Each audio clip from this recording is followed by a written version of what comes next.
এই জান, এটা কিস দাও না। পারবো না, আমার লজ্জা করে। এতদিন রিলেশন করে বিয়ে করলাম, তারপর এত লজ্জা? হ্যাঁ, কেন? রিলেশন করলে কি লজ্জা করে না? হ্যাঁ করে, বাট কিছুটা কম হওয়ার কথা ছিল। যাও তো, আমার তোমার সাথে তর্ক করার মুড নেই এখন। বাসের ঘর থেকে বের করে দিচ্ছ তো? ওকে। এই বলে রুম থেকে বেরিয়ে আসতে যাব, তখনই নাফিস আমার হাত ধরে বলল, এই, তুমি আমাকে একা রেখে কোথায় যাচ্ছ? তুমি তো বললে চলে যেতে। ধুর, আমি তো সেটা এমনিই বলেছি। আচ্ছা, তুমি চলে গেলে আমাকে আদর করবে কে? তুমি এত লজ্জা পেলে কিভাবে আদর করব? জানি না। কাছে আসো, জানিয়ে দেই। এই বলে নাফিসার উত্তর অপেক্ষায় না থেকে তার ঠোঁটে ঠোঁট ডুবিয়ে দিলাম। কিছুক্ষণ পর তাকে টেনে কোলে বসিয়ে জড়িয়ে ধরে তাকিয়ে দেখছি আজ তাকে খুবই সুন্দর লাগছে। তারপর আমি তার নাকের সাথে নাক ঘষে বললাম, বউ, হুম।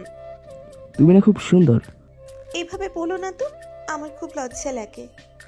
আমি তাকে আরো কাছে টেনে নিয়ে তার কপালের সাথে কপাল ঠেকিয়ে বললাম, খুব লজ্জা না তোমার? চলো আজ তোমার সব লজ্জা ভেঙে দেই। মেয়েদের লজ্জা কখনো ভেঙে দেওয়া যায় না, বুঝেছো? তাই দেখা যাক পারি কিনা। কথাটা বলে তার গলায়, ঘাড়ে আর সারা মুখে ঠোঁট ছুঁয়ে দিলাম। সে আমার প্রতিটা স্পর্শে কেঁপে উঠছে। দীর্ঘ অপেক্ষার পর অবশেষে আমাদের ভালোবাসাটা পূর্ণতা পেল। আমাদের বিয়ে ঠিক হয়েছিল আরও 2 বছর আগে। তখনও আমার পড়াশোনা শেষ হয়নি, তাই আব্বুকে বলে বিয়েটা আমার পড়ালেখা শেষ হবার পরেই করার কথা বললাম। এতে আব্বুও কিছু বললেন না। এই 2 বছর আমরা দুজন মিলে চুটিয়ে প্রেম করছি, তবে সেটা কথা বলা আর দেখা করার মধ্যেই সীমাবদ্ধ ছিল। এই দীর্ঘ সময়ে আমরা একে অপরকে খুব ভালোভাবে জেনেছি, একে অপরের পছন্দ অপছন্দ চিনেছি, একজন আরেকজনকে অনেক বেশি ভালোবেসে ফেলছি। ভোরে ঘুম ভাঙতেই নিজেকে নাফিজার বুকে আবিষ্কার করলাম। সে আমাকে 2 হাত দিয়ে পরম আবেশে জড়িয়ে ধরে ঘুমাচ্ছে। তার ঘুমন্ত মুখে যেন সব মায়া এসে জমেছে। নাফিজাকে ঘুমন্ত অবস্থায় খুব বেশি সুন্দর লাগছে। তার কিছুক্ষণ পর আজানের সুর কানে আসতেই তার ঘুম ভেঙে গেল।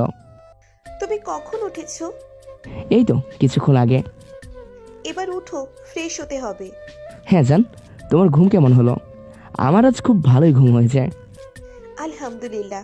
জানো, আজ আমি এতটা শান্তিতে ঘুমিয়েছি। বুঝেছি। আদর পেয়ে সবারই ঘুম ভালো হয়। তুমি যাই বলো, কথাটা কিন্তু সত্যি। এই বলে পাগড়িটা আবারও লজ্জায় লাল হয়ে গেল। আমি তাকে ছেড়ে দিয়ে বিছানায় উঠে বসলাম। তারপর দুজনে ফ্রেশ হয়ে দিনের হালকা আলো ফুটতেই ছাদে এসে দাঁড়ালাম। এই, আজ আমার যেন একটু বেশিই ভালো লাগছে। হ্যাঁ, এই প্রথম কোনো ভোরে তুমি আমার পাশে আছো, তাই আমারও বেশ লাগছে। মাহিন, তুমি আমাকে রান্নাঘরে নিয়ে যাবে? আমি বাড়ির সবার জন্য নাস্তা বানাতে চাই। বাহ, এখন থেকে শাশুড়ি মায়ের মন রাখতে চাইছো? হুম। জানো না, শাশুড়ি বৌমার মধ্যে মিল থাকলেই সংসার সুখের হয়। আমারও তো জেনে কাজ নেই। তুমি আমাকে 1 কাপ কফি খাইয়ে দিও, তাইলেই হবে। আচ্ছা ঠিক আছে, কিন্তু তার আগে আমাকে রান্নাঘরে নিয়ে চলো। হ্যাঁ চলো। এই বলে আমি নাফিজাকে রান্নাঘরে নিয়ে আসলে সে প্রথমেই আমাকে 1 কাপ কফি বানিয়ে দিল। আমি কফির মগ থেকে অর্ধেকটা খেতেই নাফিজা আমার হাত থেকে কফির মগটা কিনে নিল।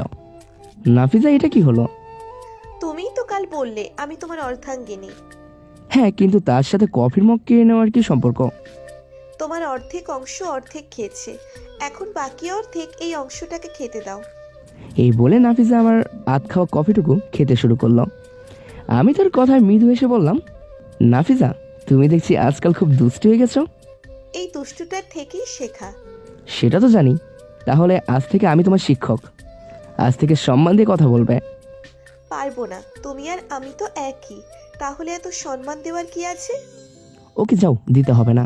তুমি আমি ছাড়া বাকি সবার জন্য রুটি পরোটা বানাও, আমি রুমে যাচ্ছি। তুমি ছাড়া?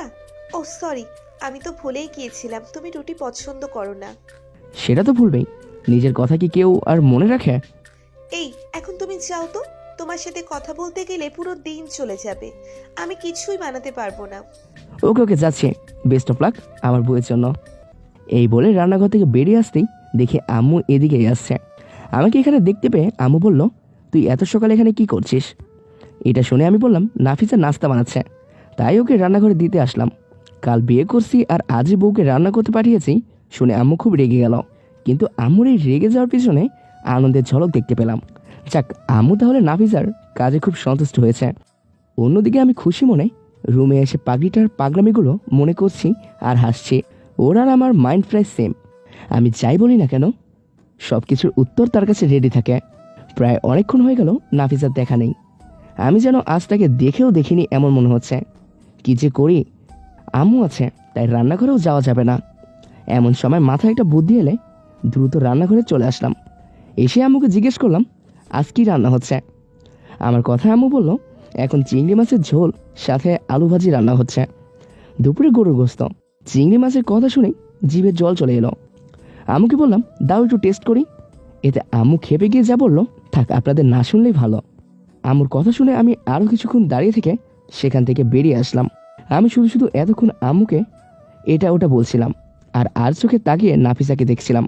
সে কিছুটা রাগি লুকে তাকাতেই চলে এসেছি। রান্না শেষ করে নাফিসা আমাকে ডাকতে আসলে আমি তাকে সাথে সাথে কোলে তুলে নিলাম। এতে নাফিসা খুব রেগে আমার মুখে খামচি দিয়ে বলল রাতে এত কিছু হলো, সকালেও কিছু হলো, তারপরও আমাকে দেখতে রান্নাঘরে যেতে হবে? কি করবো জান, তোমাকে খুব মিস করছিলাম তাই একটু দেখতে গিয়েছিলাম। গিয়েছো ভালো কথা, আম্মুর সামনে এভাবে না তাকালেও পারতে। প্রথম দিনে আম্মুর সামনে এভাবে লজ্জায় ফেললে। আরে আম্মুকে দেখছে নাকি আমি তোমার দিকে তাকাচ্ছিলাম? শোনো, আম্মু তোমার মতো অবুঝ না, বুঝলে? তুমি চলে আসার পর আম্মু আমার দিকে তাকিয়ে হাসছিল। ও ভালোই হয়েছে আম্মু দেখে নিল তার ছেলে বউয়ের জন্য কতটা পাগল। এখন ছাড়ো, নামাও আমাকে, ভাবিরা এক্ষুনি চলে আসবে। ওকে, তার আগে একটা কিস দাও। না হবে না। আচ্ছা সবসময় তো কিস চাও কেন বলো তো? এমন করলে দেখবে আমি আর তোমাকে নিজের উপর সন্তুষ্ট রাখতে পারবো না। এই আজ যেন এরকম কথা তোমার মুখে না শুনতে হয়, ওকে? আমি শুধু তোমার দেহকে নয় মনটাকেও ভালোবাসি, তাই তো সবসময় এমন দুষ্টামি করি। শুধু এর জন্য তুমি এসব বলতে পারছ? মন খারাপ করে তাকে কোল থেকে নামিয়ে কথাগুলো বললাম। সে নিচের দিকে তাকিয়ে আমার দু গালে হাত রেখে বলল এই তুমি মন খারাপ করো না প্লিজ, আমি কথাটা ওইভাবে বলিনি। না বউ, আমি জানি তুমি কেন কথাগুলো বলেছ। এখন চলো নিচে গিয়ে খাবার খেয়ে আসি। বিকেলে নাফিসাদের বাড়ি থেকে সিজান মানে আমার শালাবাবু, শ্বশুর আব্বু সহ বেশ কিছু লোকজন আসলে তাদের সাথে নাফিসাদের বাসায় চলে এলাম। আমি আসার পর থেকে শালাবাবু মনে হয় একটু বেশি খুশি হয়েছে। পরে জানতে পারলাম সে নাকি আমার গল্পের ফ্যান। আমারও কোনো ভক্ত থাকবে ভাবতেও অবাক লাগে। রাতে নাফিসের জন্য অপেক্ষা করছে, তার কোনো খবরই নেই। অনেকক্ষণ পর সে আসলে যে আমাকে জড়িয়ে ধরতে যাবে তখনই কম্বল গায়ে দিয়ে শুয়ে পড়লাম। এতে নাফিসা অনেকটাই অবাক হয়ে আমার পাশে এসে শুলো। আমি চোখ বন্ধ করে চুপচাপ শুয়ে আছি। নাফিসা যে আমার পাশে শুয়ে আছে সেদিকে কোনো খেয়ালই নেই। আমি জানি তখনকার কথাটা ভালোর জন্যই বলেছে নাফিসা, কিন্তু সে না বললেই পারত।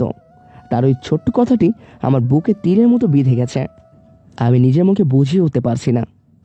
নাফিসা কথা ঠিকই বলেছে, যতই ভালোবাসা থাকুক একে অপরের প্রতি, কিছুটা দূরে থাকলে তবেই প্রিয় মানুষটির প্রতি টান অনুভব করা যায়। সবসময় এত মেলামেশা করতে নেই। আমি এসব ভেবে চোখ খুলতেই দেখি তার চোখ থেকে পানি গড়িয়ে পড়ছে। আমি নিজেকে বুঝিয়ে নিলাম কাজটা ঠিক হচ্ছে না। আমি তো সারা জীবন তাকে হাসি খুশি দেখতে চাই। এই ভেবে নাফিসাকে টেনে আমার কাছে নিয়ে এসে আলতো করে জড়িয়ে ধরলাম। তারপর তার চোখের পানি মুছে দিয়ে বললাম এই পাগলি, কাঁদছো কেন? আমি তো একটু ফান করছিলাম, এইটুকুতেই কেঁদে ফেললে? মিথ্যে বলছো কেন? তুমি আজ সকালের কথাই খুব কষ্ট পেয়েছো, আমি জানি। এই বলছি না আমি কষ্ট পাইনি। তুমি যাই বলো না কেন আমি সারা জীবন এইভাবেই তোমার সাথে দুষ্টুমি করে যাব ইনশাআল্লাহ। এখন অনেক রাত হয়েছে, উফ অনেক শীত পড়েছে। তুমি বাইরে কি করছো? চলো ঘুমাই। বিয়ে করছি শীতের দিনে বউকে জড়িয়ে ধরে ঘুমানোর জন্য, নিজেকে শীতের কষ্ট দেওয়ার জন্য নয়। নাফিস আমার কথায় হেসে দিল। তারপর দুজন একে অপরকে আস্তে পিস্টে জড়িয়ে ধরে ঘুমিয়ে গেলাম। পরের দিন সকালে নাফিসা যতবারই উঠে যেতে চাইছে আমি ততবারই ওকে টান মেরে আমার বুকে এনে ফেলছি। সে যে খুব বিরক্ত হচ্ছে। এই নিয়ে 5 বার এমন করার পর এক সময় সে আমার কাছে হার মেনে বিছানায় শুয়ে পড়ল। এই এমন করছো কেন? প্লিজ আমাকে উঠতে দাও। না, এই শীতের মধ্যে উঠতে হবে না, তার থেকে আমার বুকে শুয়ে ঘুমিয়ে যাও। কি বলো? আমি সারা রাত ঘুমিয়েছি, আর ঘুমোতে পারবো না। আচ্ছা না ঘুমালে শুয়ে থাকো। প্লিজ ছেড়ে দাও, আমি ফ্রেশ হয়ে আম্মুকে রান্নার কাছে হেল্প করব। ওকে, তার আগে ফ্রেশ হয়ে আমাকে একটা মিষ্টি দিয়ে যেতে হবে। রাজি থাকলে যেতে পারো। নাফিসা আর কোনো উপায় না পেয়ে আমার প্রস্তাবে রাজি হয়ে গেল। দুজনে ফ্রেশ হতেই সে খুব দ্রুত একটা লিপ কিস দিয়ে দৌড়ে পালালো। আমি তার চলে যাওয়া দেখে মুচকি হাসলাম। গল্পটি ভালো লাগলে অবশ্যই আমাদের সাউন্ডারি ইউটিউব চ্যানেলটি সাবস্ক্রাইব করবেন এবং লাইক কমেন্ট শেয়ার করতে তো ভুলবেন না। দেখা হবে নেক্সট কোনো আরও অন্যরকম একটি গল্প নিয়ে। ততক্ষণ ভালো থাকবেন, সুস্থ থাকবেন। আল্লাহ হাফেজ।